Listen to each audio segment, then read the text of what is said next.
regular meeting for Monday, May 15th, 2023 at 6 p.m.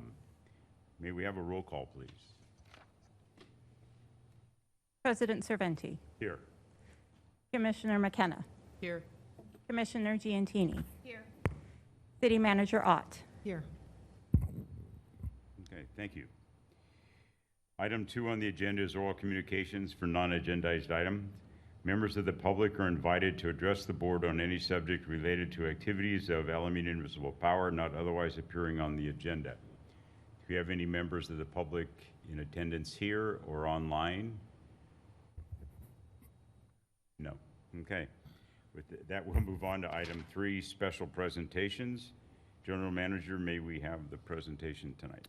Thank you, President Cerventi, members of the PUB. Tonight we are joined by Ji-Yoon Lee, Manager Research and Development from the American Public Power Association, as part of our celebration on receiving the Diamond designation. Ji-Yoon has a short presentation, and I will turn it over to her to walk us through this item this evening.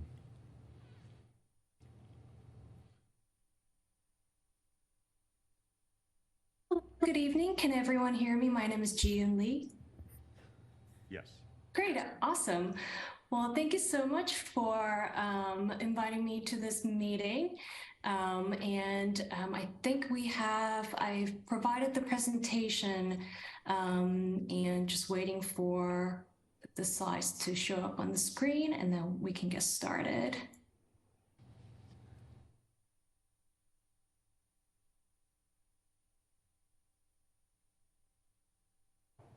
I think we should be good. I am currently seeing PUB teleconference tips. There you go. Great. There you go. Awesome. Well, thank you so much. And again, thank you so much for inviting me to this meeting. And it's a pleasure to be here today and to talk to you a little bit about the RP3 program and also the designation that Alameda Municipal Power received this year. As a manager overseeing various technical and operational programs and projects at here, APPA, American Public Power Association, I can actually confidently say that the RP3 program is one of our most highly regarded and also long-standing program that we offer to our members. So next slide, please. Awesome, thank you. For those of you who may not be familiar with the program in depth, I just want to start with a brief overview of the RP3 program. So RP3 stands for the Reliable Public Power Provider, and this program plays a vital role in recognizing leadership and also best practices in the operation of public power utilities. So it involves a peer evaluation of utility operations and services, focusing on reliability, safety, workforce development, and system improvement. And each RP3 application is reviewed by a review panel of 18 members, and all of these members are your peers. So these individuals work for other public power utilities across the United States and have extensive expertise in utility operations and specific aspects of the RP3 application. So we have a representative from small, medium utility system, and also we have representative from Joint Action Agency and State Association. We also have representatives for each of the sections that are covered in the application. So just to give you a quick overview of the application itself, the points within the application are evenly distributed across 4 sections. So each section is worth 25%. And utilities that achieve a score of 80 or higher on their applications are awarded one of the 3 designation levels. So they're gold, platinum, or diamond. And diamond represents the highest level of designation. Next slide, please. So I want to share a little bit about the goals of this RP3 program and the designation. So firstly, the designation serves as a showcase of utility operational excellence and leading practices. So it brings national recognition and also local recognition to the exceptional service provided by our public power utilities. the process of filling out the application helps public power utilities in conducting a self-check. And we also help utilities to benchmark their operational methods against national best practices and also the performance of other public power utilities in the states. So this program is designed to foster collaboration within the public power community and also pave the way towards a long-term sustainability for our members. As I mentioned before, this is a peer evaluation, so our panel members actually get together every year and review the application, ensuring that our criteria, our scoring align with the best practices in this industry, and also carefully consider any major industry changes and trends. So those are some of the goals, some of the main goals that we're trying to achieve through this program and what the designation really means to our members. So with that said, next slide, please. I'd like to take a moment to congratulate Alameda Municipal Power on their remarkable achievement this year. They have earned the highest designation, Diamond, for their outstanding operation and leading practices this year. Here's just a photo of the Alameda Municipal Power team, which we also formally recognized at our APPA's E&O conference a couple of weeks ago. We have the awards ceremony video shared on our website, so you'll be able to find it on our webpage. And also, I just want to congratulate the team who put all the efforts and time into filling out this application. It is a true teamwork and collaboration across different departments and different team members, because it is an extensive application that you have to fill out to attain this highest RP3 designation. So congratulations to the team. Next slide, please. Now, you might be actually wondering, what does the diamond level designation truly mean? And let me highlight some key points that really shed light on its significance. Firstly, the designation itself is prestigious. It represents an inspiring achievement, not only for the utility, but also for other public power utilities that are in similar situations in terms of location, region-wise, or size. And Diamond designees have demonstrated the highest degree of reliable and safe electric service to their community and customers. And in fact, only 9% of APPA utility members hold a Diamond level RP3 designation. So again, it's very prestigious. It's an inspiring designation for a lot of our members, the whole public power community. It's a way to showcase your great, excellent work, and also it's the service that you provide to your community. And Alameda Municipal Power is actually the sole Diamond designee from California this year. The utility also moved up to Diamond level from the last designation cycle. And this actually really illustrates our intention, the core intention of this program, really helping utilities to do a self-assessment of their operations and really help them work towards excellence in operation every year. So again, this is a demanding application. So it's about teamwork, collaboration, and it requires, effective communication and coordination between the team members. And it really, the utility excelled in all 4 areas of the application. So, this proves that they provided highest degree of electric service to their community. Before I move on to my final slide, I just want to share a couple of more statistics with you. Currently, only 15% of public power utilities in APPA Region 6, that includes California, are Diamond designees currently, and that includes 9 public power utilities in California with Diamond level designation. So again, 9% of utility members and 15% of utilities in Region 6. So it's prestigious. This shows the highest achievement in RP3 program. So again, congratulations to the utility and the team that put a lot of effort into completing this application. And finally, I just have a visual representation of where the current designees are from. Currently, there are 271 utilities that hold a RP3 designation that includes all 3 levels. And that also includes 109 utilities that received designation this year. And that includes Alameda Municipal Power with diamond level designation. So with that was my last slide for the presentation. Again, thank you so much for having me here today. And if anyone has any questions, I'm happy to answer them right now. If not, there's my contact information, so feel free to reach out to me with any questions.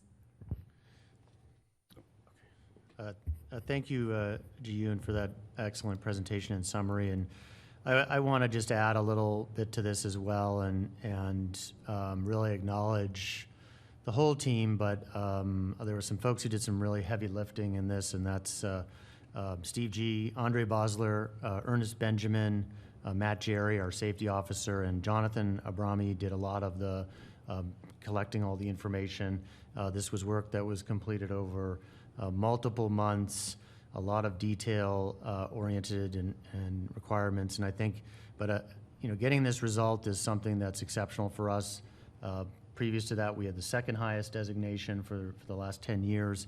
So we're finally up to diamond. We did get 99 out of 100 points. So in 3 years from now, we're hoping to get 100. But 99 is pretty darn good. Pretty good. So and a great reflection on us. And I think when you look back at the recent storms and how we fared during those events in December, January, and February. I mean, getting these designations is really important, but at the end of the day, how your system holds up and your safety numbers, it's events like that that really kind of drive it home. So really a great job by the whole organization getting this designation. Gee, I'd like to thank you for your time tonight to come and join us online and make this presentation. I really appreciate it. And I want to second what General Manager Pocos, the comments you made. I really do appreciate all the work that staff has done, and I agree that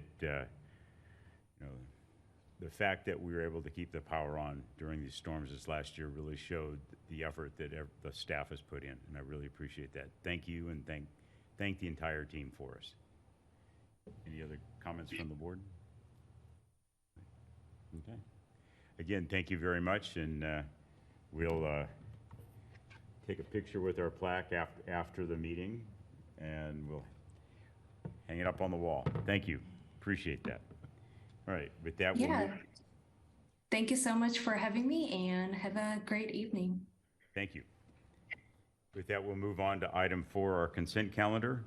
Consent calendar items are considered routine and will be enacted, approved, or adopted by one motion unless a request for removal for discussion or explanation is received from the board or a member of the public.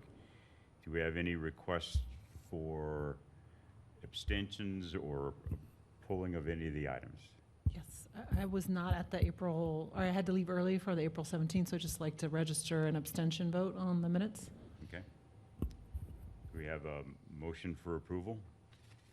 This is Commissioner Gentini. I motion to approve the consent calendar. This is Commissioner McKenna. I second that motion. Roll call, please. President Serventi, Yes. Commissioner McKenna, Yes. Commissioner Giantini, Yes. City Manager Ott. Yes. Okay, thank you very much. With that, we'll move on to item 5, agenda items. Item 5A, for information only, Great Blue Research Customer Survey results. Thank you, President Serventi, members of the PUB. Each year, we conduct a customer survey alternating between residential and commercial customers to poll customer sentiment on a number of topics. We recently completed a commercial customer survey, and the results of which are going to be presented tonight shortly by our consultant, Michael Vigilant. I hope I got that last name right, Michael, of Great Blue Research. This is information only, no action is required, but this is an important survey because we haven't had a chance to do these surveys during COVID, and so this is the first one that we've done in quite some time, and we will be alternating. So actually in very short order, we'll be starting our residential customer survey process and sometime in the next 9 to 12 months, be presenting that as well to the PUB. But for now, we have the commercial customer survey. And with that, I will turn it over to Michael.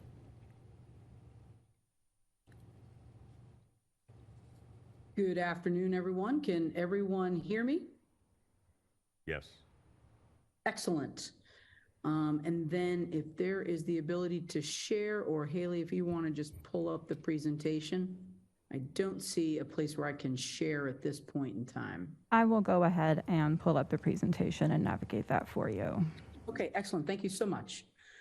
Well, good evening to everyone. While Haley's pulling that up, let me just first say thank you. And you did a fine job on the name, depending on where you're coming from. The Canadians say it as Vigent. My hockey coaches said it is Vigent, but Vigent or anything remotely close is fine. So I just wanted to first thank you all for your business and support of Great Blue. We're excited to present these results tonight. There are some good news, and I've got about 12 minutes or so to go over the results, and then I wanted to make questions available for folks at the end. So I did leave a little bit of time for that. But I think importantly, as part of the CMUA statewide survey, we spoke with non-residential business and key account customers throughout your service territory. The goal of that study, here we are, perfect. You can just jump right over to slide 3 whenever you're ready. There we go. So again, the goal was to really primarily understand Alameda's ability to serve their customers, areas for a need of improvement, isolate those areas that may increase engagement, and really identify what your business customers are looking for from you, how they're feeling about you currently, and those areas that may provide some additional engagement moving forward. So there was a grand total in the statewide survey throughout California. There was a grand total of a little over 800 surveys completed.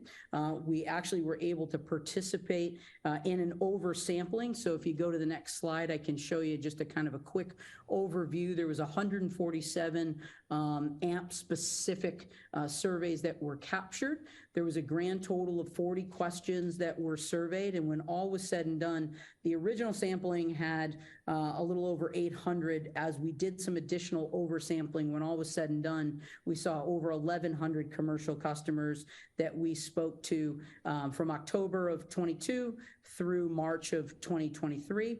And as mentioned previously, we're getting ready to launch our electric residential customers as well as water customers, those studies throughout the state of California as well. So we're excited to be presenting there as well, and working with CMUA and all of its participating members on that effort. I enjoyed the opportunity to get out there and meet a number of you in San Diego recently. So that being said, we can jump ahead to slide 6.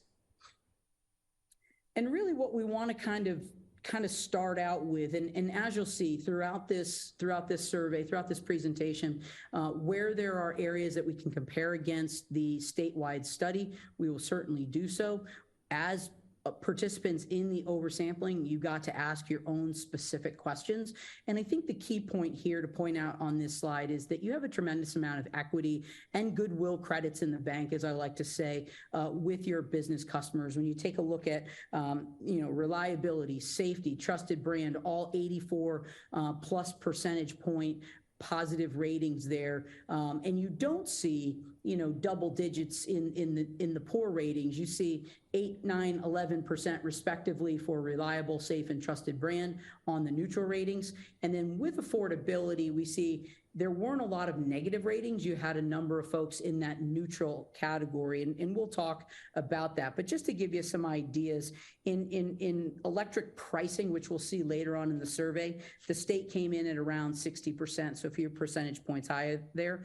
When we talk about reliability or reliable throughout the state of California, the composite data showed us or had us coming in right around at 72%. So you're 12 percentage points higher. And we saw a number of different examples of this throughout the survey. So Alameda did well in a number of areas. But again, knowing that some of these things, in particular, awareness, trusted brand are part of some of your strategic initiatives, there's really positive scores here. And when we're looking at satisfaction ratings in any survey research, we want to see mid to high 80s in those areas where we're talking about satisfaction, trust, service, those types of areas. Once you get into the mid to high 80s and low 90s, it's really more about maintaining. And unlike the RP3, and congratulations to you all on that as well, achieving a 99 or 100% in the customer survey is a little bit harder. So the goal there is really high 80s and low 90s, and you're going to see many of those across the board.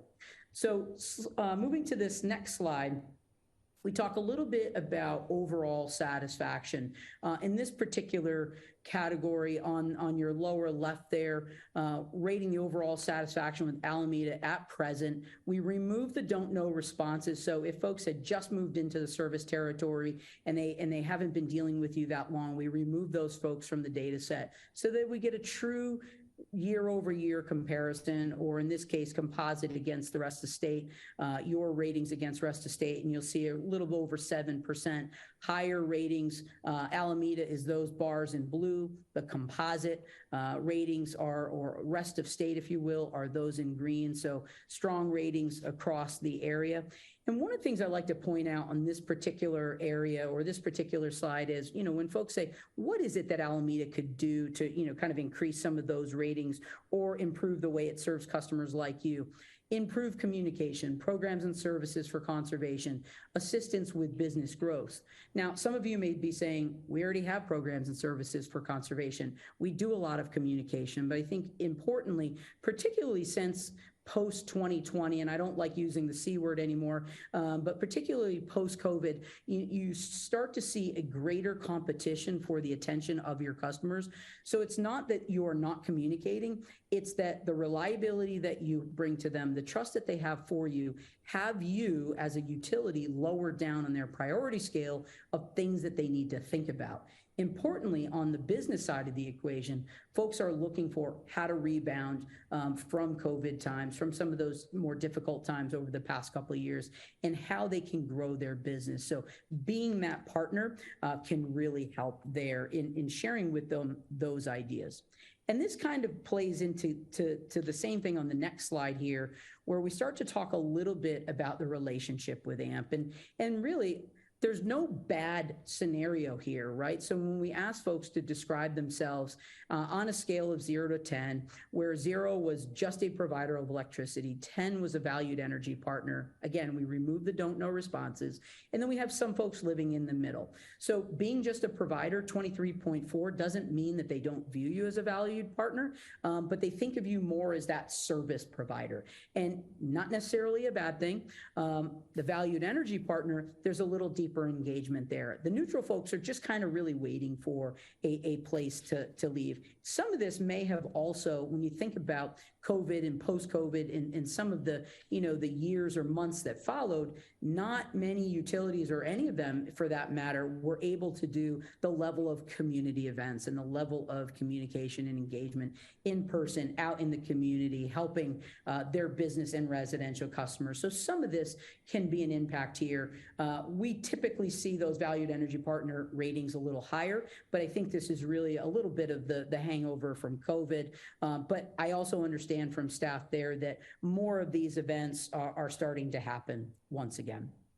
On the next slide here, when we talked about, again, how do we improve opinions of Alameda, I think it's important. The majority of folks, when we ask them, what can you do to improve your opinion as a valued energy partner, small numbers. Most folks said, I'm good, or they didn't provide a specific response. And we saw renewable clean energy, improved customer service, accessibility, improved communication, education. So this was an open-ended format question, small numbers. When you really break down the sample size of 60 folks who answered this question, we're really talking about 4 to 3 folks respectively for each of those characteristics, each of those areas for suggestions.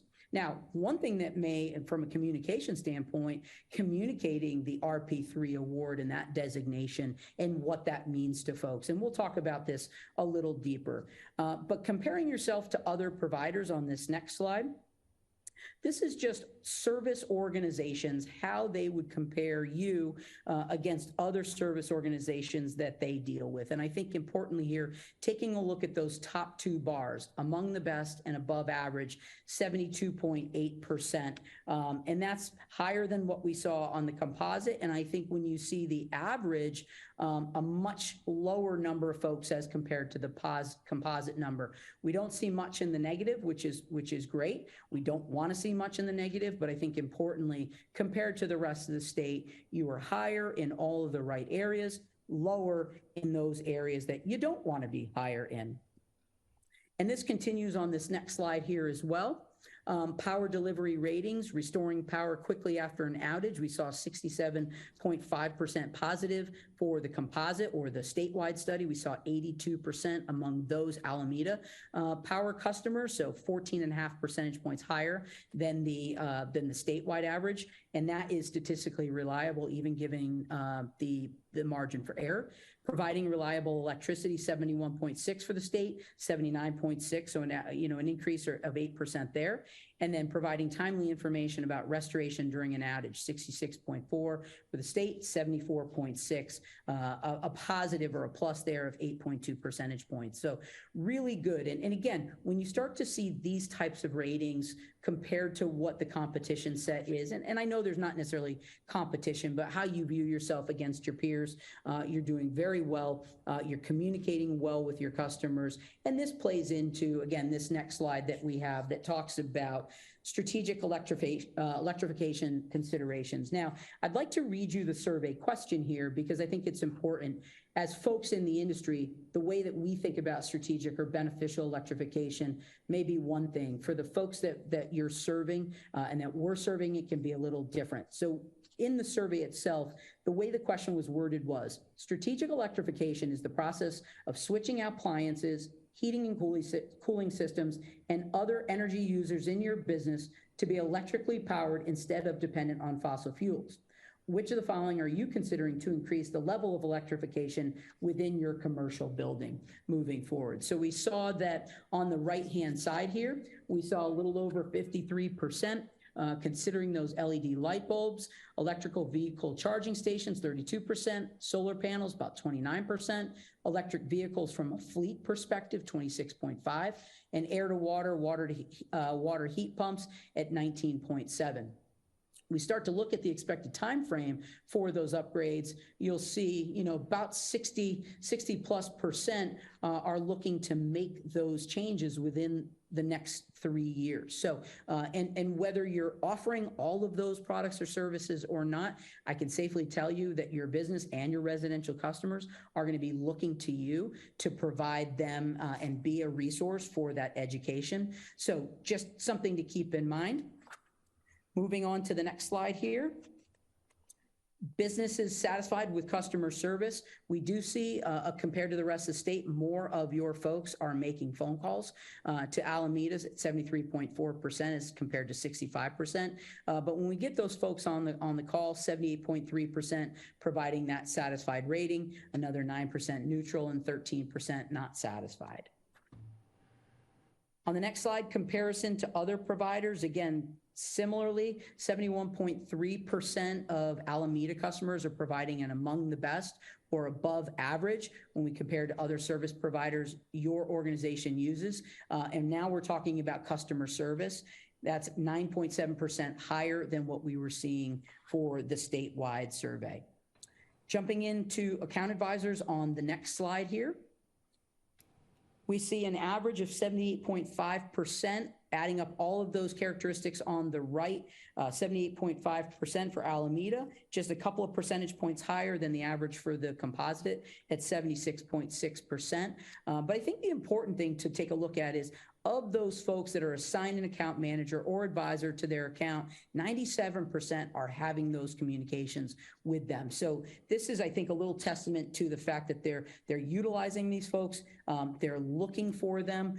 They're looking for information from them. So all important. We want to share some of those things like the value of public power, the RP3 designation, things of that nature. A couple more slides here, and then we'll wrap it up and give a few minutes for questions. Overall satisfaction with key account advisors. Again, we're looking for that 80% and higher, 15% in the neutral category. So there is some opportunity. We don't have many poor ratings, but there's 15% that are suggesting, I'm just kind of here. I may need your help, and there's probably a service that you offer that I could benefit from. I may just not be aware of it. So trying to increase that engagement is going to be a good thing for you. We go on to this next slide. Just to give you some perspective, we work with IOUs and public power across the country. And when we're talking to IOUs in terms of pricing and rates, we're seeing ratings in the 20s and 30s. The fact that you all are at 64.5% positive ratings when we're talking about electricity pricing, that's about the highest that we see. We don't see many in the 70s or 80s.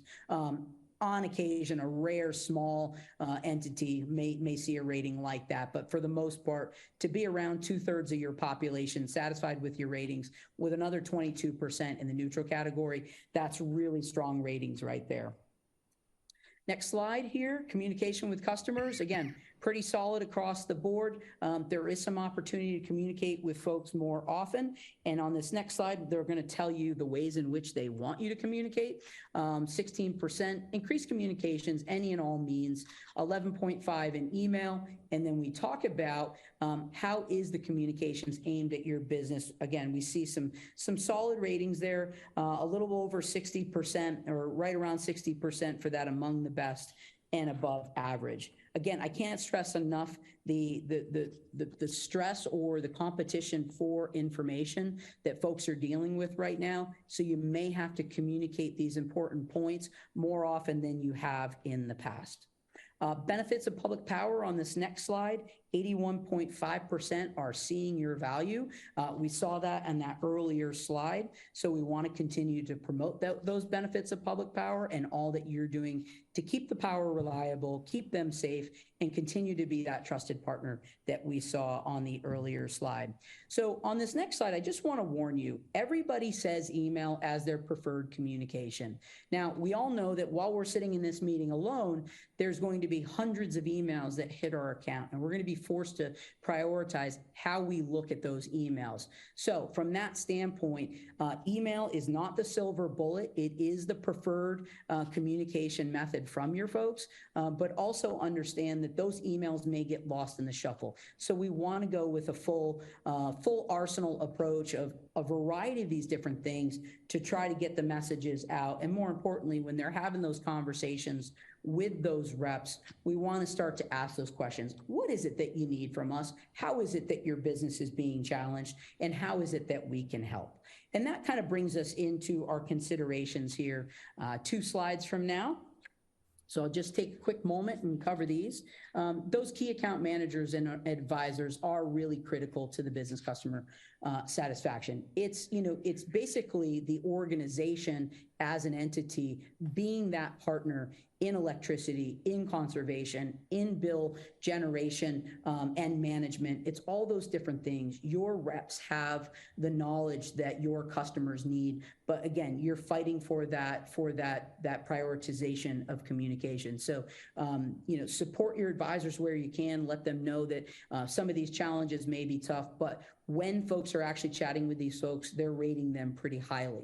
And that gets us to our second bullet here, that business customers do want that increased information, and they want to hear more from them, especially now in these tougher times as it pertains to post-COVID, billing challenges, issues, and that sorts of thing. And then last but not least, continue to prioritize those high levels of reliability, safety, and trust with your business customers. This gives you the opportunity to share, and maybe it's a one-page infographic communication that says, hey, business customers, thank you for taking our survey. Here's how we did. We've learned that you want to hear from us more. We thank you for saying that we keep you safe. We're a trusted brand, and that we're providing you with a reliable service. But you've also said that you want to hear from us more about conservation programs and things of that nature. So let's have a conversation. Let's see where we can help you. So it's just a different way of framing that message to them. And so again, anywhere you can create that engagement and that opportunity, they will welcome that from you. So that being said, I will open it up to questions. And whether there's questions now or after the fact, on this last slide here is all of our contact information. I would ask that you reach out to me first, given that I presented this evening, and we'd be happy to answer any questions that you have at any point in time. And there's no cost for that. Michael, I'd like to thank you very much for the presentation tonight. It's been really informative. I think it's given us kind of fit right in with the Public Power award we have tonight. I think they work together. And I agree with you. I think we need to continue that outreach. And I believe we'll have more account managers here shortly, or as we go through the finishing up the reorg. Is that correct? President Serventi, we are looking into adding another position there in the future. Right. Okay, that'd be good. Then that'll kind of help us solve some of these issues that seemed like they arose a little bit and bring everything up. So thank you very much. Any other comments from any other commissioners? I just want to say, in terms of what we already know, the reliability and the affordability, just really, a great testament to all the hard work. So I think that's great. And then on the items like communication, other things, is there, in terms of general manager, will you come back and kind of tell us what you're doing to address those things, or what's the follow-up and what does that look like? Yeah, we certainly can return and give some additional details on that. Right now, we did lose our communication person several months ago, and so we're in the process of moving forward on that. We've got some other positions we're working on related to the reorg, and so I think in parallel to that, we'll continue working on some strategies as it relates to that. Yeah, and even if it's not a separate report, maybe it's part of your general manager's report or something. Yeah. That's great. And we can certainly provide some assistance there as well. Anytime that we can be of assistance, again, there's no additional charge for our follow-up. So if we can help create, whether it's press releases or some communications, we're happy to help as well. Well, that's great. Thank you. I would just also like to say thank you very much for the presentation, and also congrats to the team on this. The backdrop I think we have to remember is we've had a lot of uncertainty the last few years. Businesses hate uncertainty. And the fact that we charted as well as we did, I think, says a lot about the group that's been working with customers. The affordability one, having worn these boots myself years and years ago, never did a customer tell me, gosh, my bill was too low. So I kind of take that one with a grain of salt. But congrats to everybody on this, and thanks again, please, for the presentation. My pleasure. Thank you so much. Okay, with that, we'll move on to item 5B for information only, business risk qualification report. Thank you, President Serventi, members of the board. Once every 3 years, staff prepares an assessment of AMP's business risk over the subsequent 3 years. So it's been quite some time since we presented a report like this. This report, the goal is really to quantify various risks that are inherent to our business, such as supply side risks and distribution risks. Today's update outlines anticipated risks for FY 24 to 26, so for the next 3 years, and includes the steps that we take to mitigate those risks. And with that, I will turn it over to Midson Hay, our energy resource analyst. Good evening, President Serventi and members of the board. So this is our business risk quantification for fiscal year 24 through 26. So an overview of the presentation, we'll go over the background, the risk exposure and mitigation, and a summary, and we'll go over next steps of what we're going to be doing. So, all right, so for background, the historical risk quantification report is something that the Energy Resources team began in 2009, and we present it triannually, so every 3 years. And this presentation is for fiscal year 24 to 26. And reasons for quantifying risk is to develop a metric to estimate the exposure through risk events, and to ensure that the potential risk is mitigated through our reserves and policies.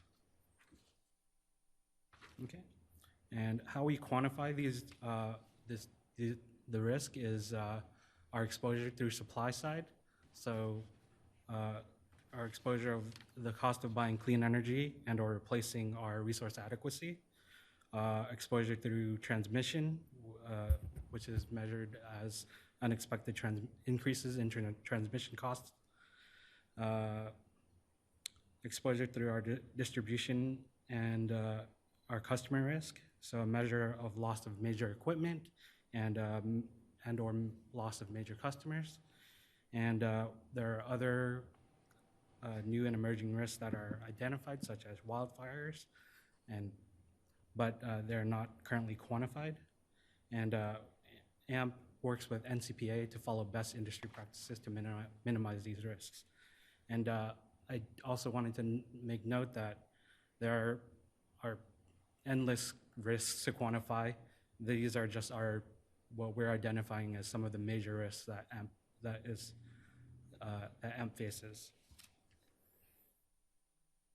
So some examples of risks are on our supply side. Past couple of years, California's been, well, past decade or so, California's been in a drought. For our landfill, there's landfill decline and cost of like replacing resource adequacy, such as when we are in a drought. And for our distribution and load, the risks are the increased transmission costs and a loss of our distribution components, which is a loss of our 115 kV line, which is estimated to be about 20 million to replace, or a loss of our substation transformer, which is estimated to be around 5 million to replace, and to a reduction in customer load, which is used. We are estimating that by seeing a 10% loss of load.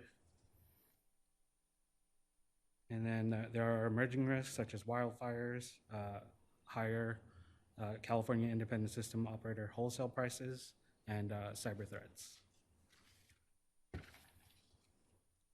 Okay. The measures AMP takes to mitigate is AMP funds adequate reserves. We work with NCPA and the risk management program. We have long-term power purchase agreements so that we are not as exposed to higher prices. And there's legislative and regulatory advocacy, and there are fixed customer charges and energy adjustment charges. Okay, so for our emerging risks, CAISO price volatility. In December 2020, the average price to serve load was $220. And at that same time, in 2021, the average price was $63.50. And AMP staff continually monitors load balance versus generation resources and hedges if we are short and make purchases.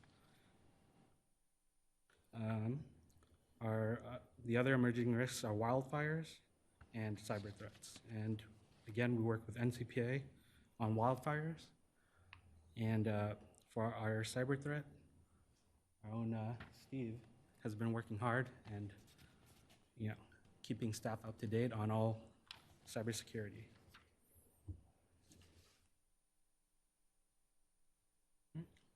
So this is specifically our largest risk.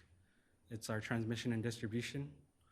And again, that's 10%. Loss of load is, 10% is added as an additional transmission cost to our forecast. And this shows that our largest distribution exposure is around $21 million up to $22 million in fiscal year 26.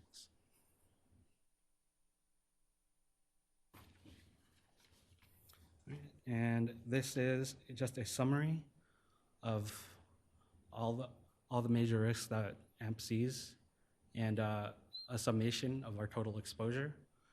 And our total exposure ranges from 32 million to 39 million. And AMP currently projects in our pro forma for fiscal year 2024, our reserves at 57.1 million. And for our next steps, AMPS will continue to monitor reserve levels and against AMP's risk exposure. AMP will continue to pursue expanded wildfire liability coverages and legislative changes with NCPA, and will continue to enhance AMP's resiliency to cyber threats. And that is it, and I will open it up for questions. Okay, thank you very much. You have questions for Mitten? I have a couple. As you go through the risk, and it seems like we've got money set aside reserves for the risk to help cover the risk. Are there anything else we can do to help mitigate risks? I mean, as far as looking at, and I know we're working with NCPA, and because as far as wildfire risk, that's really where the ones that would be. That's where we'd have problems. Would be with NCPA, because where we are, we really wouldn't expect the wildfire itself. But as you go through, if you can back up the slides a couple, where we had all the items that were set up for risk. Yeah, I think that would be it. So Steve's working on the cyber stuff. So we're trying to mitigate that way. Mm-hmm. With the costs from power providers, or is there anything we can do to help mitigate that, or is it just having more money in the bank? So I know with NCPA, as part of their facilities meeting, and the risk oversight, they discuss wildfire mitigation, and they are trying to implement I believe it's like a automated wildfire watch system. And previously, before they had that, they hired someone on call to watch 24 hours. Mm-hmm. I know they do vegetation management, and they constantly update us on where they're making sure that there's breaks in between the vegetation and their plants, so to ensure that if there is a wildfire, there's safety in that. Okay. All right. And President Serventi, just to add to that, 2 weeks ago, you and Commissioner McKenna and myself were in D.C. and spent a lot of time running all over D.C., going to meetings, and we've done that for several years now. And I think a lot of topics like transmission came up, and wildfire as well. And so you find yourself always wondering, is like, how effective is this? And it's like, I think you never really know for sure, but you have to stay in the game. And I think that's something that NCPA does really well, and the NCPA members, and including ourselves. And I think having those conversations, and also our trips to Sacramento as well, kind of help in terms of, because you never really know what's going to shake out of some of these efforts, whether it's a different way for wildfire liability, maybe there's a state pool or something like that comes out of it. But I think that's an important, non-financial component of everything that we do. Okay. And as far as the loss from load demand, would that be mostly on the commercial side rather than the residential? Because it seems like on the residential side, we'd have to lose a lot of people to not have Yes. a demand for electricity. So to quantify that, we took our top 10 customers and imagined we lost half of them, which turned out to be roughly 10% of our load. Okay. All right. Thank you very much. Appreciate it. All right. No other questions, and we'll move on to our next item. Thank you. Okay, item 5C, provide update on projects under the Northern California Power Agency portfolio and by motion direct staff to not participate in the plans to repower combustion turbine project number 2. Thank you, President Servente, members of the board. AMP is a 19% project participant in NCPA's combustion turbine number 2 project, which is getting close to reaching the end of its life. NCPA has proposed a repower of the project and is soliciting interest from current participants. We did hear last week from Monty Hanks a little bit of details on the proposal. We'll hear a little bit more this evening. Staff is going to walk us through their recommendation to not participate in the proposed repower project for a variety of reasons. And with that, I will turn it over to Alan Harbottle, Supervisor of Energy Resources, to walk us through the presentation. Good evening, President Servente, members of the board. Tonight we're going to go over the proposed repower project by NCPA. Just for some background, this goes back to 1992 when both the board and City Council approved AMP's participation as one of the initial project members. The actual plant was commissioned in 1996, roughly 50 megawatts, and Nico mentioned we have about a 19% share. The unit itself is, unlike a combined cycle, it does not have a separate steam turbine. It is actually it's a regular combustion turbine where they directly inject some amount of steam into the airflow of the unit itself, and that kind of boosts production. So that's the STIG option of the GE LM5000 that was used.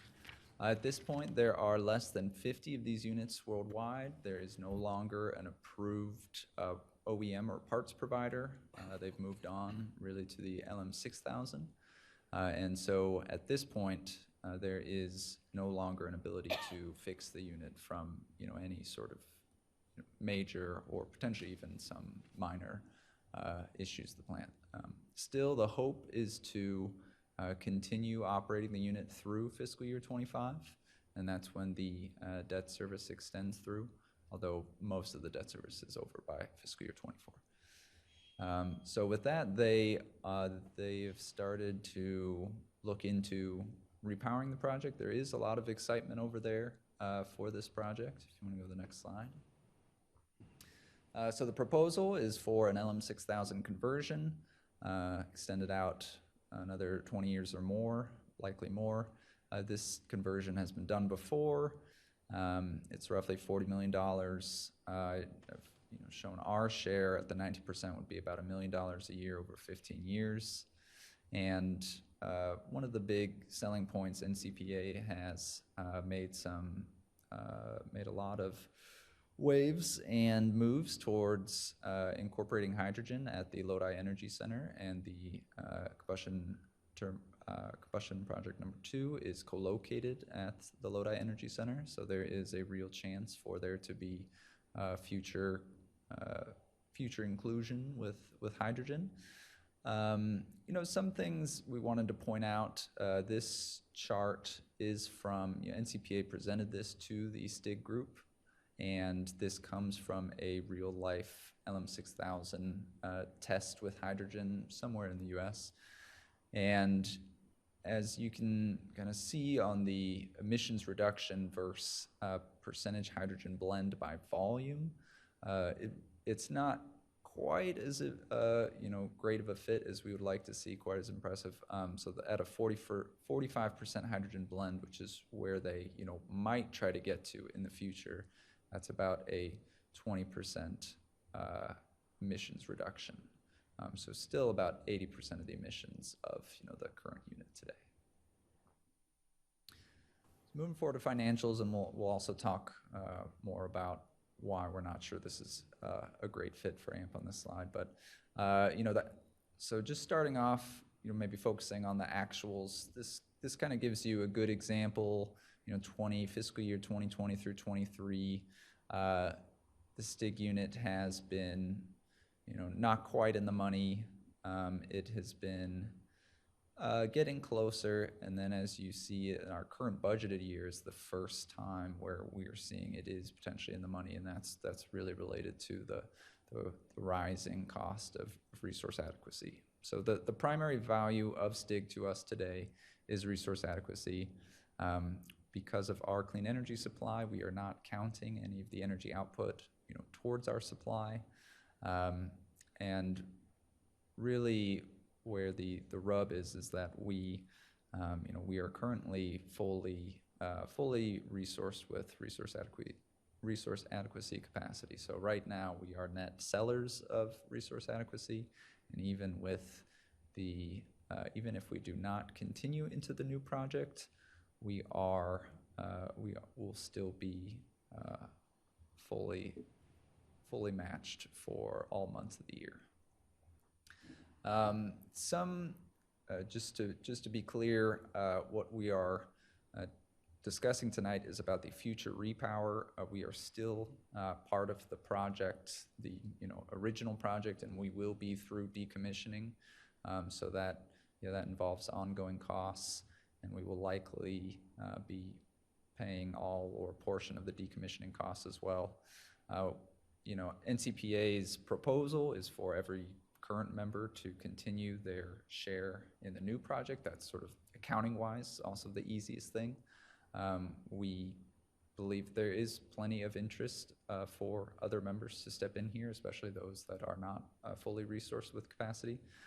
But it's not at this point known exactly what compensation we might receive. It might be no compensation, or we might be able to claim some of the residual value of the unit and be able to negotiate some money coming our way for our shares for the new project. So that we would talk about in the next steps. That will come back to the board, and there may be future consideration. But before we really kick off those types of negotiations, we wanted to come to the board and get your vote on moving forward.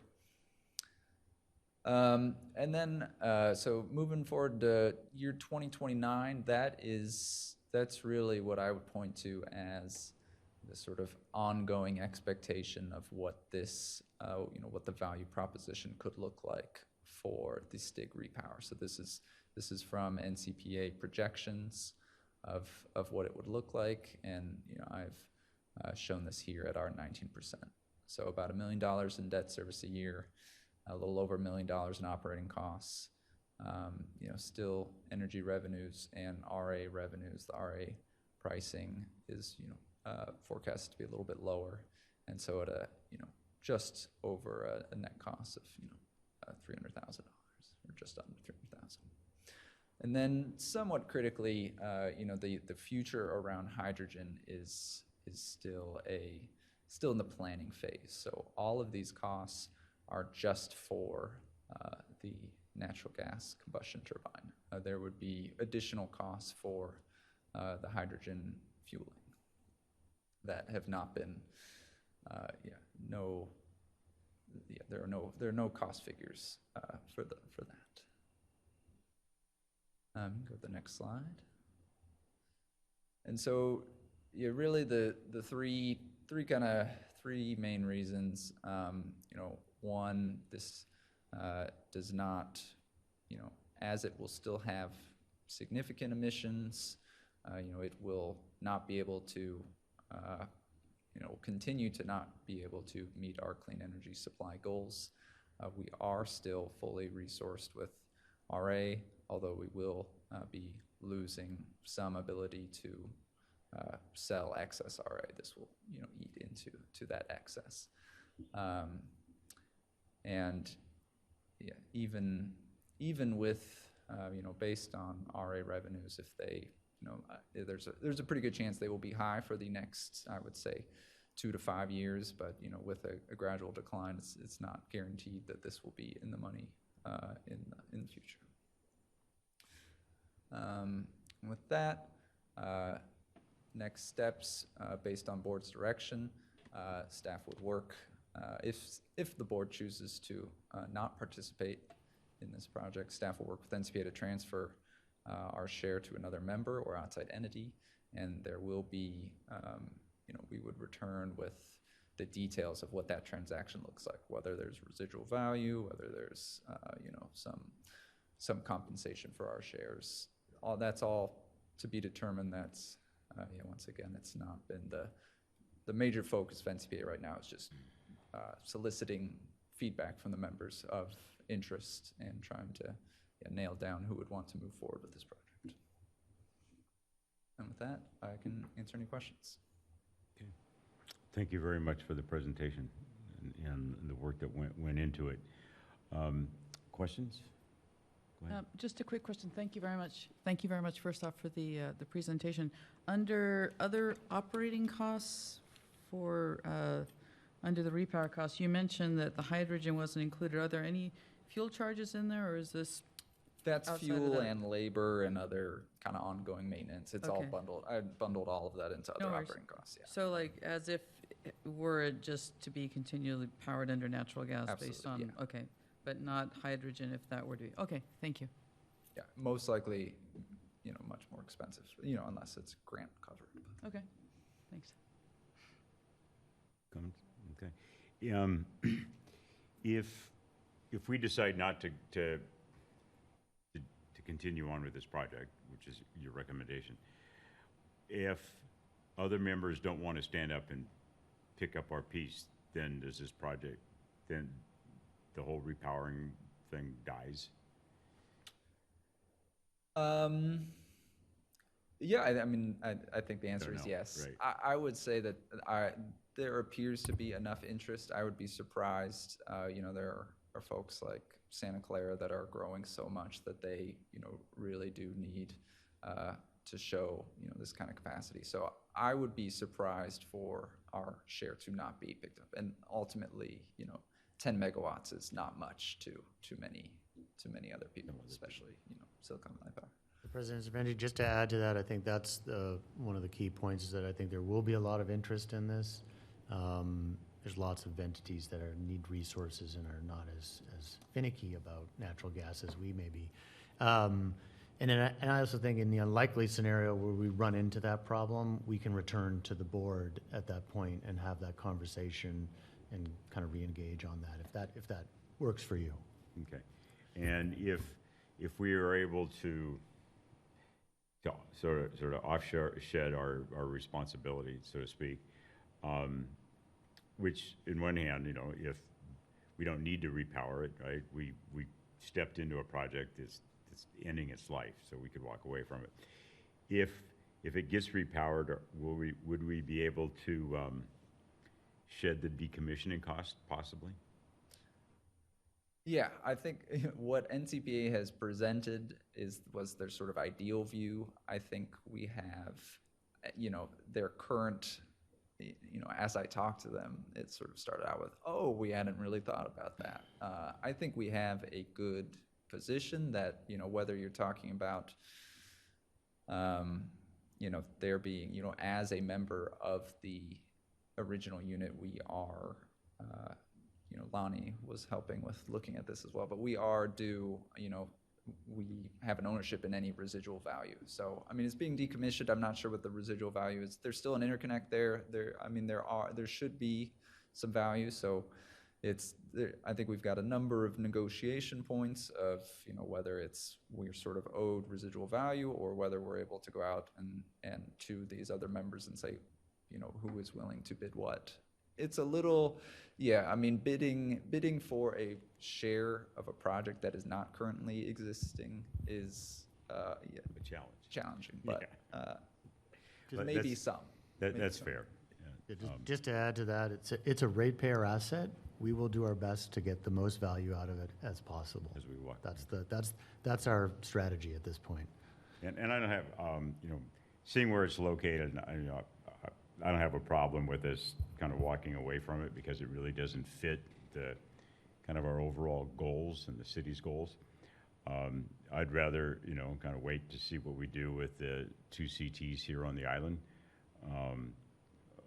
Based on conversations we've recently had with the Port of Oakland and the Department of Energy, that the port is looking to develop a hydrogen facility. Hydrogen port facility, so to speak, not to move hydrogen, but the shippers are looking to create almost a hydrogen gateway using vessels that are fueled by hydrogen, in a facility that all the equipment will be fueled by hydrogen. So they'll be looking to get working with NCPA and LEC to develop the hydrogen electrolyzer out there so they can have a source of hydrogen. And well, if that develops properly that way, well, then it seems like we would have a greater push to change the CTs here on the island to hydrogen. And I'd rather look to put our efforts into that than this. So now that's where I am with that. Could I just ask a question? Just, I'm learning and new. Could you just repeat, you said 3 reasons. Can you just try to, in lay people's terms, just go over what those 3 reasons are for why we wouldn't want to participate in the repower? Yeah, I mean, the first just being emissions, and so, you know, with our commitment to clean energy, and we are, you know, it does not have, there's not much room for it to help with our portfolio. The second reason is really around, you know, we are already meeting our resource adequacy, and so at this point, you know, we reached a point where we exceeded our resource adequacy because of, you know, load declines after the base and other commercial customers left. So that's sort of, you know, you typically don't exceed your, that's happened as a result of load decline. And so at this point, you know, committing to a resource when we are already over-resourced is, it's getting you into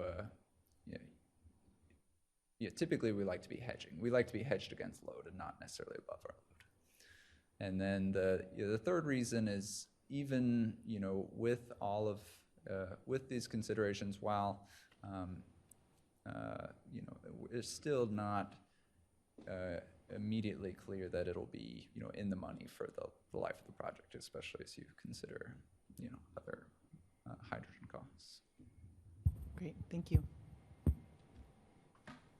Any other comments, questions? Otherwise, I think we need a roll call vote.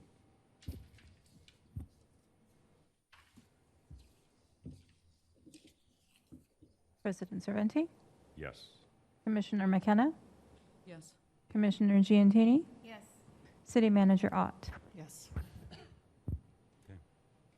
That will move on to item 6, General Manager's Report. Thank you, President Serventi, members of the board. Just a couple of quick things to mention. The EV chargers out front of our office are officially live today. So we had our first customers roll up in a long time. Cones have been removed, so really good news. And just as a reminder, these are free fast chargers and a critical resource for multifamily and low-income customers. So it was a long time that they were out of commission, so we're very happy to see those back up and running. Big thanks to all involved, including our field staff, and in particular John Steer in purchasing, who really got behind this and kept pushing and did a great job. Also on the EV front, we held our second annual EV Expo at South Shore on April 29th. The event was co-sponsored by Cool the Earth, and over 160 Alamedans visited the expo. Attendees were able to learn about a variety of EV models and get details from experienced EV owners. Several AMP staff members volunteered their time on the weekend to answer questions about rebates and charging opportunities in Alameda. Special thanks to Heather Heinbaugh, Chris Ferrara, Jared Juanitas, Jonathan Abrami, and Kurt McDonald. Oh, and one more, Ty Lay, also for helping out there. And then finally, we completed a cable rejuvenation project several months ago. This was on the PUB agenda, actually over the past year on several occasions. And the consultant got going. These are two cables, one to Coast Guard Island and the other one to Bay Farm. These are undersea cables. A very complicated project. Kudos really to our E&O engineering and operations group.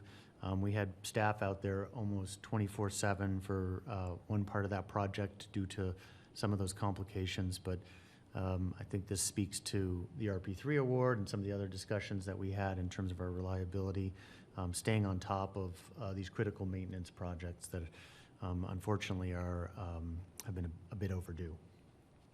And with that, I'm happy to answer any questions on the General Manager's report. With the EVs chargers now online, how are we publicizing that to let people know? We've been waiting to publicize it. Unfortunately, people were very impatient, and so cones were getting moved around, but now it's official, so we will be putting something out there. I think probably tomorrow we'll get some information out there. Cool. Thank you very much. Any other questions? No, all right. New council communications? President Serventi, Elizabeth brought to my attention that we did not have a motion or second on item 5C before we took the vote. I realized that as we moved into the other one. I goofed, sorry. We have a motion back on item 5C. This is Commissioner McKenna. I so move. This is Commissioner Gentini, I second. Roll call again, or are we good? Do we need to do the roll call again? I think you can just confirm what the vote was. Okay. So to confirm, President Serventi, Yes. Commissioner McKenna, Yes. Commissioner Giantini, Yes. City Manager Ott. Yes. Okay. Sorry about that, and thank you. Do you want to, council communications, thank you so much.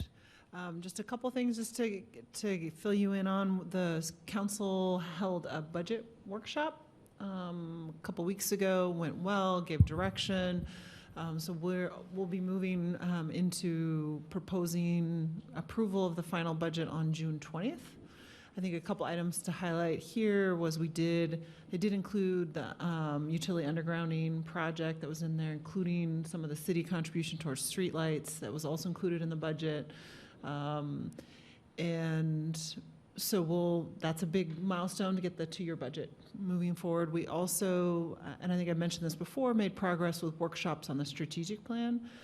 Again, I think the items kind of directly related is the UUD kind of undergrounding that's in there, the CARP update that we talked about before, some of the other items like that. But the next phase of that is to go into community outreach and employee outreach. So that'll be happening over the next 2 to 4 weeks. You're all welcome to participate. There's a webpage, a survey, so feel free, just even outside the PUB kind of projects. There's all kinds of projects there. We'd love to get your feedback on the vision for the city and some of the priority areas for the city. And I think those are the big items coming up. So once we get through that on June 20th, and then probably the strategic plan in July or September, those will be 2 big kind of documents, organizational documents that'll really kind of be our work plan going forward. Oh, great, thank you. We'll move on to any questions? Okay. We'll move on to item 8, Board of Communications. Any comments, questions from the board? No? All right, then with that, we'll move on to oral communications, non-agendized items. Again, members of the public are invited to address the board on any subject related to the activities of Alameda Municipal Power, not otherwise appearing on the agenda. Still have no one here from the public. All right. Then with that, I will adjourn the meeting at 7:13 p.m. Thank you very much.